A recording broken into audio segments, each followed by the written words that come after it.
In the release that Canadian Oil Sands Trust put out last year, when Syncrude signed on to the new royalty system, the company states that their after-tax future net profits will go up 12% as a result. Syncrude signed the royalty deal, and the sum of money is vast, over $18 billion extra to Syncrude on top of already projected $153 billion profits. To the Premier, why did the Premier sign this deal that costs Albertans so much? The Honourable the Premier. Mr.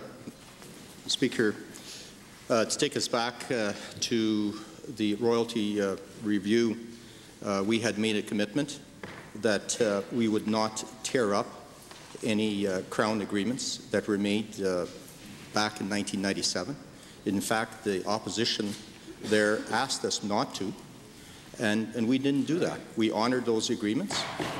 Both companies came to the table, and we renegotiated. And as the minister said yesterday, that we're actually getting more money from the development in the oil sands. The Honourable Leader. Well, thank you, Mr. Speaker. A government that was managing this resource in the public interest would have numbers, and they would have told Albertans what it's costing us. So what about the Suncor deal, Mr. Premier? Did we also lose more than the equivalent of our Heritage Trust Fund in that agreement as well? The Honourable the Premier. Mr. Speaker, yesterday when this question came up, I made a comment. How did you come up with a figure of $18 billion 40 years out if no one, as little as 7 months ago, predicted this whole economic downturn around the globe? And I hear across the way that, oh, we did. Wow, they must have did it and kept it very secret because, you know, there wasn't one economist in the world. So all of these figures that are being bantered around today are projections. I can't tell you, Mr. Speaker, 40 years from now what the price of oil will be, but I do know the agreement we have, especially the ability to keep some of the bitumen in time. We'll be able to process that here in Alberta, and we can also sell it to other countries, not only to the United States, but we might have other markets. Leader. Well, Mr. Speaker, these are public documents Canadian Oil Sands Trust put out to their shareholders in trust. They did their homework, Mr. Speaker. The question is whether this government is doing its homework. Since the Premier yesterday did not give figures about what the deals are going to cost Albertans, is he saying that the government signed away these billions without working out the implications? Or is the Premier hiding the scale and the scope of this giveaway to Albertans? Honourable the Premier. Which is it? Mr. Speaker, the Honourable Leader is referring to an agreement that was signed in 1997 when we renegotiated the agreement over a year ago.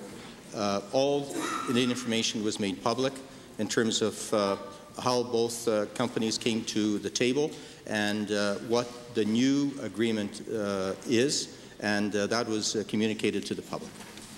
An official opposition main question. The Honourable Leader of the official opposition. Thank you, Mr. Speaker. Well, again, Mr. Speaker, this was put out just last year, 12 months ago. Canadian Oil Sands put out the information because they have to update their shareholders, the owners of the company. But the government of Alberta, which manages the oil sands on behalf of the owners, Albertans, does not provide even remotely adequate information on such deals. To the Premier, why do Albertans have to go through corporate filings to get this information? Why isn't the government reporting openly, transparently to the owners of the resource, Albertans? The Honourable the Premier. Mr.